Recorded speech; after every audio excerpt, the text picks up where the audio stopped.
बहुत जोरों की भूख लगी है, हमारे लिए कुछ बना दो ना। हाँ मम्मा, मुझे भी बहुत जोरों की भूख लगी है, आप हमारे लिए कुछ बना दीजिए ना। बेटा दादी से बोल दो, दादी तुम्हें बना कर दे देंगी। जाओ बेटा, मेरा बिल्कुल भी मन नहीं है कुछ बनाने का। मम्मा आज पूरे 1 महीने हो गए हैं पापा को गुजरे हुए, आप इस कमरे से बाहर ही नहीं निकल रही हैं। मम्मा प्लीज कमरे से बाहर चलिए ना। नहीं बेटा, मैं कहीं नहीं जाऊंगी, मुझे इसी कमरे में रहने दो, मुझे कहीं नहीं जाना है, कुछ नहीं करना है, तुम जाओ यहाँ से। मामा हमारा होमवर्क भी नहीं हुआ है बहुत दिनों से, हमें होमवर्क करवा दीजिए। अरे जाओ बेटा, तुम अपने मन से होमवर्क कर लो, मैं नहीं पढ़ाती, मेरा बिल्कुल भी मन नहीं है कुछ करने का, तुम जाओ यहाँ से। मामा कल मेरी मैम मुझे चिल्ला रही थी, बोल रही थी कि तुमने 1 महीने से कुछ भी नहीं पढ़ा लिखा है, अब अपना होमवर्क करके आओ, ऐसा बोल रही थी। आप मुझे होमवर्क नहीं करवा रही हो तो कौन कराएगा। बेटा जो तुमसे बन रहा है वो कर लो, और नहीं बन रहा है तो रहने दो, क्या करोगे पढ़ लिख कर, कौन सा तुमको कलेक्टर बनना है। मम्मा पहले तो आप कितने अच्छे से होमवर्क करवाते थे, मुझे सामने से बैठलवा कर 2-2 घंटे पढ़ाया करते थे मुझे, आप बोलते थे ना कि मेरी बेटी डॉक्टर बनेगी, मेरी बेटी डॉक्टर बनेगी। हाँ मम्मा, आप कितनी अच्छे से पढ़ाया करते थे हमको, जब से पापा गए हैं आप हमारे ऊपर बिल्कुल भी ध्यान नहीं दे रहे हैं। नहीं तो आप हम दोनों के ऊपर कितना ध्यान देते थे, आप हम लोगों को सामने से बैठाल कर पढ़ाते थे, सामने से खाना खिलाते थे, नहलाते थे, धुलाते थे। अब तो आप हम लोगों पर ध्यान ही नहीं देते हैं। हमें तो ऐसा लगने लगा है कि हमारी मम्मी और पापा दोनों ही भगवान के पास चले गए हैं। काश बेटा ये सच होता कि पापा अपने साथ मुझे भी ले जा लेते तो अच्छा रहता। मुझे इस तरह अकेले छोड़कर चले गए तेरे पापा ने तो बोला था कि जीवन भर साथ निभाऊंगा। मम्मी जो हुआ उसमें हम कुछ नहीं कर सकते हैं, भगवान ने पापा का जीवन इतने दिनों का ही लिखा था। आप मम्मी अपने आप को संभालिए, कमरे से बाहर चलिए, अब कब तक इसी कमरे में बैठी रहेंगी। ना ही आप ढंग से खाना खाती हैं, ना ही किसी से बोलती हैं, बस इस कमरे में लाइट बंद करके बैठी रहती हैं। ऐसा करने से पापा वापस थोड़ी ना आ जाएंगे। मम्मी जो हो गया वो भगवान की मर्जी थी, भगवान को शायद यही मंजूर था, ऐसा सोच लीजिए आप। नहीं बेटा, भगवान को मंजूर नहीं था, ये सब मेरे कारण हुआ है। काश उस दिन मैं पापा को दूध लेने ना पहुंचाती तो उनका एक्सीडेंट ना होता। ये सब मेरे कारण ही हुआ है, मेरे कारण ही हुआ है बेटा। मैं ही तेरे पापा की कातिल हूँ, मैंने तेरे पापा को मारा है, मैंने तेरे पापा को मारा है।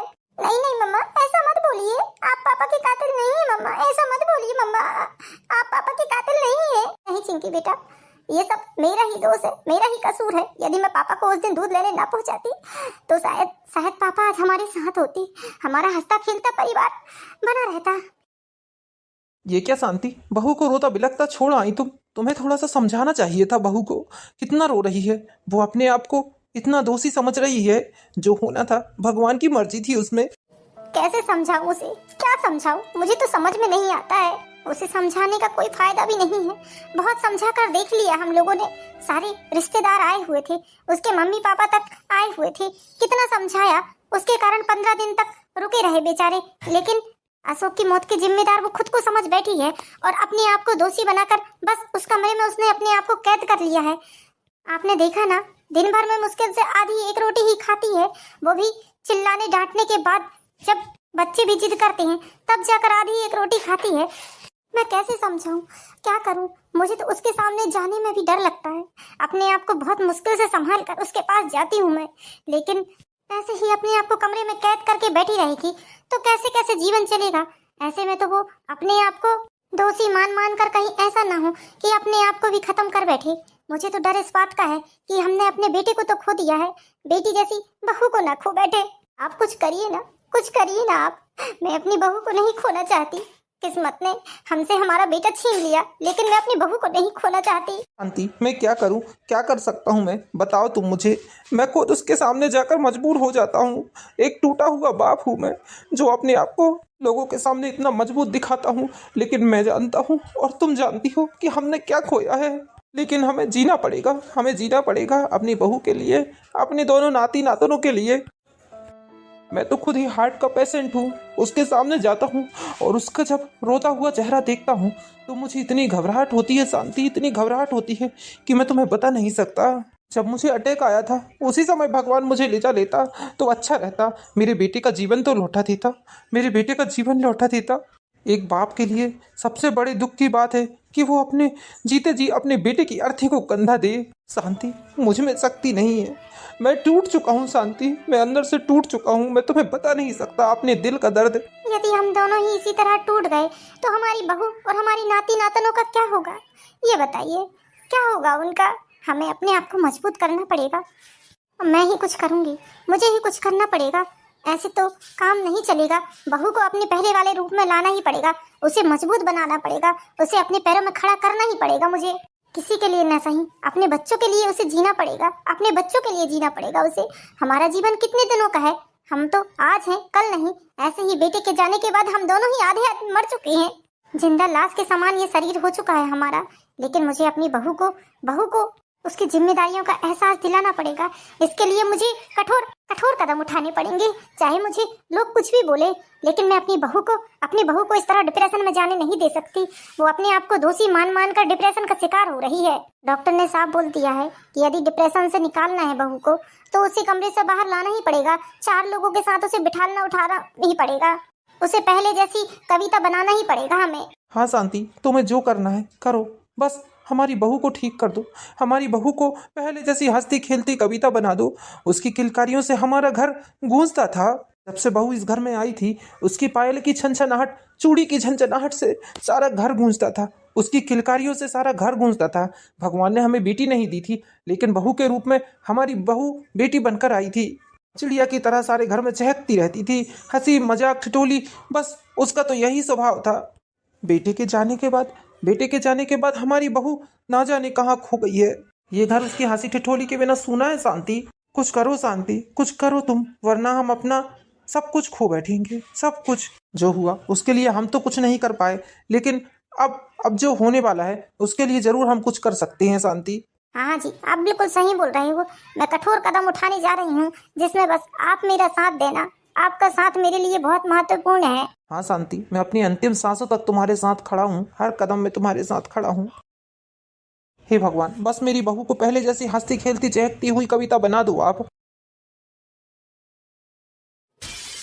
बहू, अपने पति के मरने का कब तक सुख मनाओगी, ये बताओ मुझे। अकेले तुमने अपना पति नहीं खोया है, हमने भी अपना बेटा खोया है। तुम्हारे बच्चों का कब तक करूं मैं, ये बताओ। मेरी भी उम्र हो चुकी है, 1 महीने तो हो गए हैं सुख को गए हुए। इस कमरे से बाहर नहीं निकल रही हो। अरे कौन तुम्हारे बच्चों की सेवा करेगा? उनको नहलाना धुलाना, उनके लिए खाना बनाना, उनका टिफिन तैयार करना, उनका बैग तैयार करना, उन्हें तैयार करना स्कूल के लिए। कर दिया मैंने मुझसे जितना बना, अब नहीं हो पाएगा मुझसे। मेरे शरीर में खुद इतनी शक्ति नहीं है कि मैं इतना काम कर सकूं। आज से मैं भी बिल्कुल रसोई में जाने वाली नहीं हूँ। अरे थक चुकी हूँ मैं भी रसोई का काम करते करते। तुम्हें समझदारी होना चाहिए। किसी के जाने से इस तरह जीवन नहीं रुक जाता। हम भी तो कर रहे हैं ना काम धंधा, हम भी खाना खा रहे हैं। तुमने तो खाना पीना तक त्याग दिया। और मत खाओ तो मत खाओ, लेकिन घर का काम धंधा तो करो। कौन करेगा तुम्हारे 2-2 बच्चों का काम? दुनिया में तुम अकेली एक ऐसी औरत नहीं हो जिसने अपना पति खोया है। अरे तुम्हारे जैसी करोड़ों औरतें हैं जिन्होंने अपना पति खोया है, लेकिन वो जी रही हैं, अपने बच्चों के खातिर जी रही हैं, सारा काम करती हैं, लोगों के साथ उठती हैं, बैठती हैं। तुम तो अपने आप को ऐसे बंद करके रखी हो कि पूछो ही मत। तुम कोई इकलौती नहीं हो इस संसार में जिसने अपना पति खोया है। मैं बता देती हूँ, यदि तुम रसोई में जाकर खाना बनाओगी तो खाना बनेगा, और नहीं तो भूखे रहने दो तुम्हारे बच्चों को। मैं बिल्कुल इनको एक दाना नहीं देने वाली हूँ बनाकर।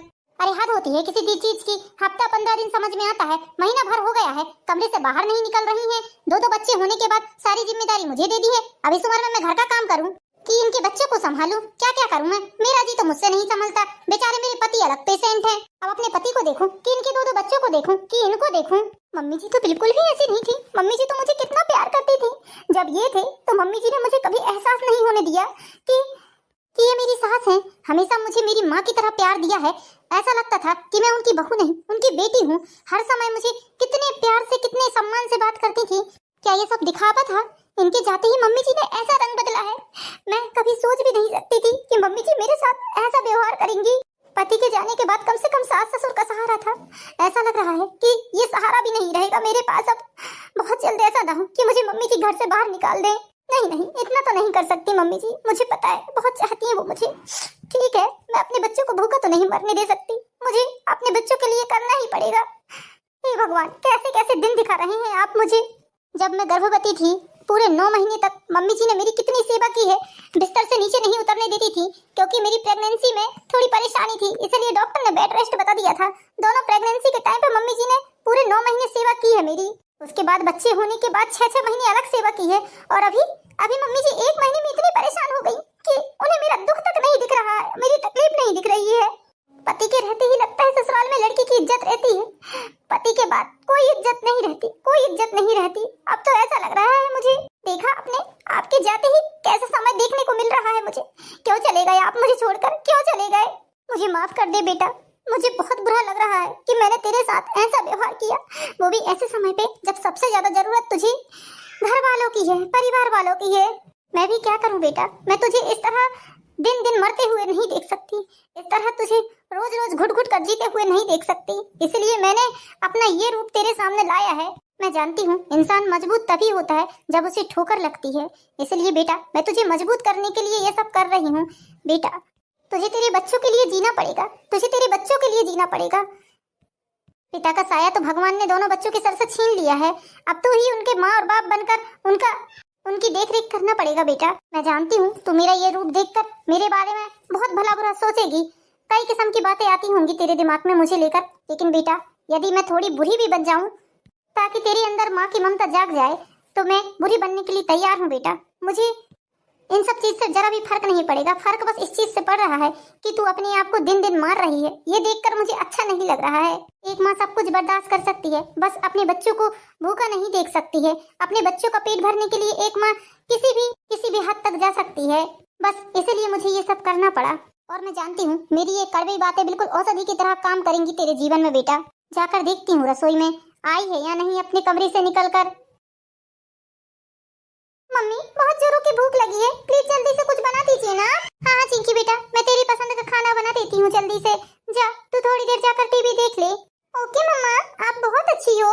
आज अपने बच्चों का पसंद का खाना बना देती हूँ, कब से बेचारों ने ढंग से खाना तक नहीं खाया है। मम्मा कितना अच्छा खाना बनाया है आपने, मजा ही आ गया। ऐसा लगा कि बहुत दिनों बाद हमने पेट भर के खाना खाया है। हाँ मम्मा बहुत स्वादिष्ट खाना बनाया है आपने, बहुत टेस्टी टेस्टी यम्मी यम्मी खाना बनाया है आपने।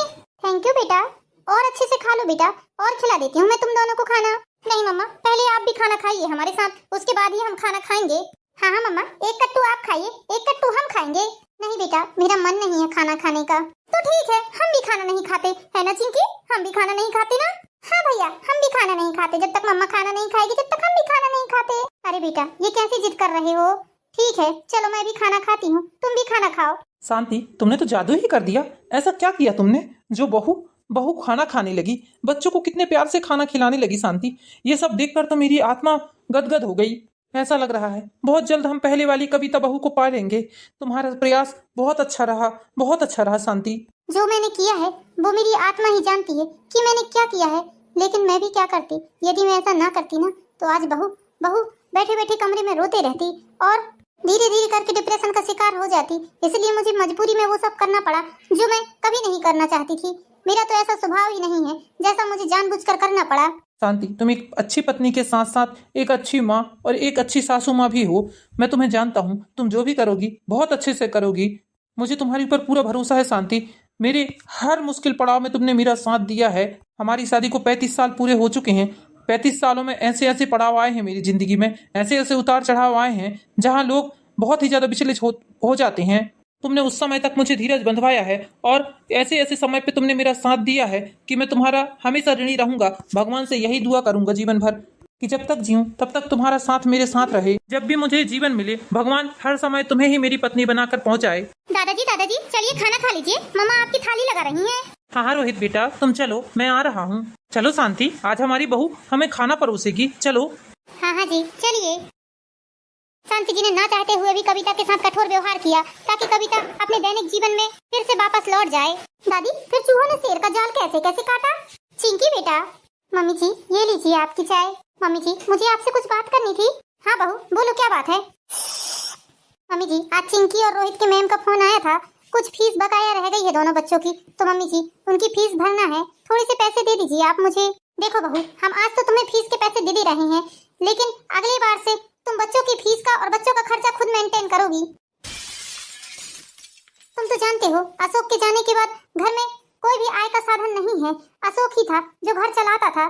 तुम्हारे पिताजी से भी उतना काम नहीं बनता है, वो भी बेचारे हार्ट के पेशेंट है। अब इस उम्र में कहाँ काम करने जाएंगे, इसलिए तुम्हें अब बच्चों की जिम्मेदारी खुद ही उठानी पड़ेगी और तुम्हारी जिम्मेदारी भी।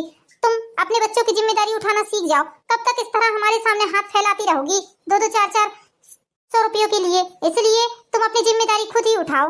लेकिन मम्मी जी मैं क्या कर सकती हूँ, मैं तो इनके रहते मैं कभी आज तक मार्केट तक अकेली नहीं गई हूँ। तो जॉब कहाँ से करूंगी, आप ही बताइए, मुझे तो कुछ भी नहीं आता है। ऐसा है बहू, करना चाहोगी तो बहुत कुछ कर सकती हो, लेकिन तुम करना ही नहीं चाहोगी तो कहाँ से कुछ कर लोगी, ये बताओ। मम्मी जी, हमारे पास इतना कुछ है कि हम बैठे बैठे भी खाएंगे तो भी खत्म नहीं होगा। मम्मी जी, मुझे बाहर जाने की जरूरत ही क्या है, मैं कहाँ जाऊंगी, किसके आगे नौकरी के लिए हाथ फैलाऊंगी, मैं तो कभी नौकरी की भी नहीं हूँ। जीवन चलाने के लिए कुछ ना कुछ तो करना ही पड़ता है, घर बैठे कुछ नहीं होता बेटा, घर बैठकर पैसे नहीं आते, और जो रखी धन संपत्ति है ना, वो कभी जीवन भर नहीं पूछती है। एक बात याद रखना, इंसान हर काम पहली बार करता है, कोई अपने माँ के पेट से सीख कर नहीं आता है, कुछ ना कुछ करने के लिए मेहनत करनी ही पड़ती है। अपने मुंह में खाना खाने के लिए भी मेहनत करनी ही पड़ती है, कोई खाने की थाली से तुम्हारे मुंह में नहीं आ जाता है खाना, इसलिए तुम्हें बच्चों की जिम्मेदारी खुद ही उठानी पड़ेगी। तुम्हारे बच्चों का हम कहाँ तक पूरा करेंगे, 10,000 रुपए महीने दोनों बच्चों की फीस है, हम कहाँ से इतना पैसा पेड करेंगे, ये बताओ तुम, वरना अपने बच्चों को सरकारी स्कूल में डाल दो। सरकारी स्कूल में? नहीं मम्मी जी, ऐसा नहीं हो सकता, मैं अपने जीते जी अपने बच्चों को सरकारी स्कूल में नहीं डाल सकती, मैं खुद मेहनत करूंगी, मैं कोशिश करती हूँ, कुछ ना कुछ करूंगी मैं। हाँ हाँ, जल्द से जल्द करना शुरू कर दो, देखो कहीं ना कहीं तुम्हें नौकरी मिल ही जाएगी, ढेरों नौकरियां हैं, इतने बड़े शहर में कितनी ऐसी औरतें हैं जो घर से बाहर जाकर काम करती हैं और 4 पैसे कमा कर लाकर अपना परिवार चलाती हैं, जिनके पति भी रहते हैं तो उनके घर की औरतें भी काम करती हैं। हाँ मम्मी जी, मैं कल से ही कोशिश करती हूँ। मुझे माफ कर दे बेटा, तुझे अपने पैरों में खड़ा करने के लिए मैंने ये सब किया है, मुझे माफ कर दे तुम। जाओ चिंकी बेटा, तुम खेलो, मैं तुम्हें कहानी रात में बताऊंगी। जी दादी। रखी हुई संपत्ति चाहे करोड़ों रुपए की हो, कोई काम नहीं आती है। मम्मी जी पूरी तरह से बदल गई हूँ, मुझे घर से बाहर कमाने के लिए जाने को बोल रही हैं। जब से शादी होकर आई हूँ तब से अकेले कभी मार्केट तक नहीं गई हूँ मैं, एक बिंदी का पत्ता भी खरीदना रहता था तो इनके साथ जाया करती थी। कहाँ जाऊँ, किसके आगे हाथ फैलाऊं, किससे बोलूं कि मुझे नौकरी दे दो। हे भगवान, कैसे धर्म संकट में डाल दिया है आपने मुझे। आपने तो गिरगिट की तरह रंग बदल लिया मम्मी जी, गिरगिट की तरह रंग बदल लिया आपने। मैंने कभी आपके बारे में ऐसा सोचा भी नहीं था कि आप ऐसा रंग भी दिखाओगी अपना मुझे। भले ही मेरे बच्चे के पापा खत्म हो गए हैं तो क्या हुआ, माँ तो अभी जिंदा है ना, मैं अपने बच्चे के भविष्य के लिए कुछ भी कर सकती हूँ, अपने बच्चों को अच्छे से अच्छा भविष्य देने की कोशिश जरूर करूंगी मैं, उनके पापा का सपना जरूर पूरा करूंगी मैं। लेकिन क्या करूं, कहाँ जाऊं, किसके आगे हाथ फैलाऊं, मुझे तो कुछ समझ में नहीं आता, क्या करूं मैं। हाँ, इनके दोस्त है ना अनिल भैया, उनसे बात करती हूँ, शायद उसी कंपनी में मुझे जॉब मिल जाए, मैं भी तो पढ़ी लिखी हूँ, बात तो करके देखती हूँ अनिल भैया से। हेलो भैया। हाँ भाभी बोलिए, क्या बात है भाभी? भैया, मुझे आपके ऑफिस में एक जॉब चाहिए, भले ही कम पैसे की हो, लेकिन मुझे जॉब करनी है। लेकिन भाभी। जी ठीक है भाभी। मम्मी जी, 2-3 दिन पहले मैंने अनिल भैया जो इनके दोस्त थे उनसे बात की थी नौकरी के लिए, तो उन्होंने ऑफिस में पता करके बताया है कि एक पोस्ट खाली है, तो आज बॉस ने मुझे बुलाया है, तो बस उसी इंटरव्यू देने के लिए मैं जा रही हूँ। हाँ हाँ ठीक है, जाओ बेटा। लेकिन मम्मी जी, मैं अकेले कैसे जाऊँ? बेटा, तुम्हें तो पता है ना कि अशोक का ऑफिस कहाँ था? हाँ मम्मी जी, पता है ना मुझे। लेकिन मम्मी जी, अरे लेकिन कुछ नहीं बेटा, जाओ, स्कूटी है ना तुम्हारे पास, स्कूटी चलाना आता है ना तुम्हें, स्कूटी से जाओ, घर में स्कूटी तो है। मम्मी जी, मैंने कई सालों से स्कूटी चलाना छोड़ दिया है, मैं स्कूटी नहीं चलाऊंगी। पापा जी, आप मुझे छोड़ दीजिए ऑफिस तक। अरे चलाना छोड़ दिया है क्या मतलब है? आप चलाओ, जाओ स्कूटी लेके जाओ, और हाँ, ये कपड़े बदलो, सलवार सूट पहन कर जाओ, ये इस तरह के कपड़े पहनकर नहीं जाओगी, वरना लोग क्या बोलेंगे कि हम तुम पर अत्याचार कर रहे हैं, हम तुम्हें पैसा देते होंगे इस तरह के कपड़े पहनने के लिए। नहीं मम्मी जी, मुझे किसी रंग के कपड़े नहीं पहना है, अब ये तो मेरे जीवन का हिस्सा बन गया है, मेरे जीवन से सारे रंग उड़ चुके हैं, क्यों 4 लोगों के सामने हमें थुकाने में तुली हो बहू। जाओ, जाकर दूसरे कपड़े पहनो। ठीक है मम्मी जी, आप बोलती हैं तो मैं जाकर साड़ी चेंज कर लेती हूँ, लेकिन मैं सलवार सूट नहीं पहन पाऊंगी मम्मी जी, मैं साड़ी ही पहनूंगी।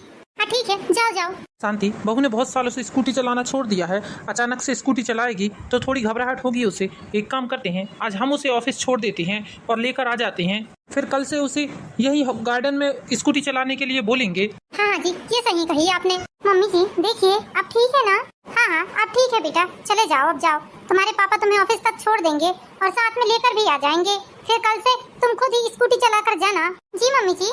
चलो बेटा। कविता अशोक के ऑफिस में इंटरव्यू देने जाती है और उसकी जॉब पक्की हो जाती है, अगले दिन से बेचारी ऑफिस जाने के लिए। अरे बहू, कविता बहू, कहाँ हो, क्या कर रही हो? अभी तक तुम्हें ऑफिस जाना है ना, 10 बज चुके हैं। मम्मी जी, मैं यहाँ हूँ। ये क्या, तुम अभी तक तैयार नहीं हुई? तुम्हें ऑफिस नहीं जाना है क्या? मम्मी जी, जाना है मुझे, लेकिन मैं कैसे जाऊँ, मुझे यही समझ में नहीं आ रहा है। स्कूटी चलाए हुए मुझे बहुत साल हो गए हैं। अरे चलो, स्कूटी चला कर दिखाओ मुझे पता है तुम्हें बहुत अच्छी स्कूटी चलानी आती है। चलो आओ, बैठो बहू, स्कूटी में चलाओ, मुझे पता है तुम चला लोगी, बैठो। मम्मी जी, मैंने कहा ना तुम बैठो स्कूटी में, मुझे पता है तुम चला लोगी। चलाओ बेटा, गाड़ी स्टार्ट करो। हे भगवान, चलाओ बेटा, मुझे पता है तुम चला लोगी। देखा आपने, मेरी बहू ने आखिर कर दिखाया ना। मुझे पता है कि वो कर लेगी। मम्मी जी, मुझे स्कूटी चलानी आने लगी। Thank you mummy ji, thank you, आपका बहुत बहुत धन्यवाद मम्मी जी। जा बेटा, अब तुम ऑफिस जाओ, आराम से जाना और आराम से आना। सभी लोगों की खुशी का ठिकाना नहीं रहा। कविता बहुत खुश होकर ऑफिस गई। इसी तरह कविता रोज ऑफिस जाने लगी स्कूटी से। उसे पूरा 1 महीना हो गया था ऑफिस जाते। आज हमारी कविता बहू को पूरा 1 महीना हो गया है ऑफिस जाते जी। बहुत खुश हूँ मैं उसका ये रूप देखकर। अब भगवान ने यदि हमें ले जा भी लिया तो कम से कम दिल में एक सुकून रहेगा कि हमने अपनी बहू को उसके पैरों में खड़ा कर दिया। मम्मी जी, पापा जी, मैं आ गई ऑफिस से। पापा जी, ये देखिए, आज मुझे पहली तनख्वाह मिली है। मैं बहुत खुश हूँ पापा जी, मैं बहुत खुश हूँ आज। ये लीजिए मम्मी जी, मेरी पहली तनख्वाह। नहीं बेटा, इन पैसों को तू अपने पास रख, अपने बैंक खाते में जमा करके रख। अपने पैसों को तेरे बच्चों के भविष्य के काम आएंगे। कब कैसी स्थिति आ जाए, भगवान की दया से तेरे बाबूजी ने इतना बना लिया है कि हम लोग बैठे बैठे भी खाएंगे तो खत्म होने वाला नहीं है।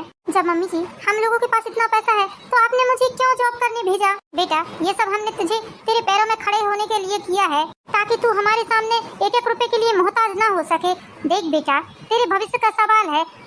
बेटा, मैं तेरे साथ ऐसा व्यवहार कभी नहीं करना चाहती थी, लेकिन बेटा मैं मजबूर हो गई थी, क्योंकि जिस तरह तू डिप्रेशन में जा रही थी, डॉक्टर ने साफ साफ बोला था कि यदि तू उस कमरे से बाहर नहीं निकलेगी तो तू जीवन भर के लिए डिप्रेशन का शिकार हो जाएगी। हम अपने बेटे को तो खो चुके थे, लेकिन अपनी बेटी जैसी बहू को नहीं खोना चाहते थे। बस इसलिए मैंने तेरे साथ इतना कठोर व्यवहार किया, ताकि तू उस कमरे से निकल सके, अपने बच्चों की खातिर निकल सके। दुनिया में कैसे जिया जाता है, कम से कम ये तुझे आने लगा। अब हमें भगवान ले जा भी ले तो हमें गम नहीं है बेटा। मम्मी जी, मैंने आपको कितना गलत सोचा। आप मेरे लिए हमेशा कितना कुछ करती आई हैं। मैंने आपके बारे में बहुत गलत सोचा मम्मी जी, मुझे माफ कर दीजिए। आपने मुझे जीना सिखाया है मम्मी जी, मैं आपका एहसान कभी नहीं भूलूंगी, वरना तो मैं उस कमरे से बाहर अपनी दुनिया ही खत्म कर बैठी थी। अरे बिटिया, तू माफी मत मांग, जो कुछ मैंने किया वो तो स्वाभाविक सा था कि तेरे दिमाग में ऐसी सोच आती ही। खुशी इस बात की है बेटा कि हम यदि चले भी गए भगवान के पास तो तू अपने बच्चों को अच्छी जिंदगी दे सकती है। जो काम मीठी जुबान से नहीं हो पाया वो काम कड़वी जुबान से हो गया। इसलिए कहते हैं दवा कड़वी जरूर होती है लेकिन असरदार होती है। बस यही मैंने भी उपाय अपनाया जो आज कारगर सिद्ध हुआ। तो दोस्तों, कैसी लगी आपको कहानी? यदि कहानी पसंद आई हो तो वीडियो को लाइक कीजिए, चैनल को सब्सक्राइब कीजिए। मिलते हैं नेक्स्ट वीडियो में दोस्तों, जब तक के लिए बाय बाय।